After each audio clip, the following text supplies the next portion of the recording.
একটা ছোট গ্রামে থাকত রফিক নামের এক ছেলে।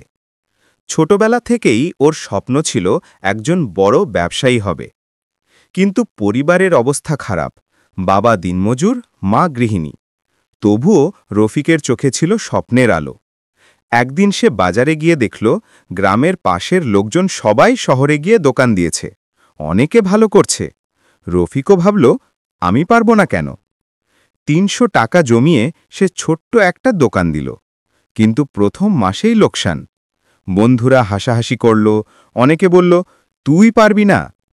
রফিক কষ্ট পেলেও হাল ছাড়ল না। প্রতিদিন ভোরে উঠে দোকান পরিষ্কার করত, নতুনভাবে চিন্তা করত কিভাবে মানুষকে ভালো সার্ভিস দেওয়া যায়। ধীরে ধীরে তার দোকানে ভিড় বাড়তে লাগল। কয়েক মাসের মধ্যে তার দোকান গ্রামের সবচেয়ে জনপ্রিয় দোকান হয়ে গেল। একদিন একজন পুরনো বন্ধু এসে বলল, তুই তো সত্যিই পাল্টে গেছিস রে। রফিক হেসে বলল, আমি শুধু একটা জিনিস শিখেছি, হার মানলে স্বপ্নও মরে যায়, কিন্তু চেষ্টা চালিয়ে গেলে পথ একদিন খুলবেই।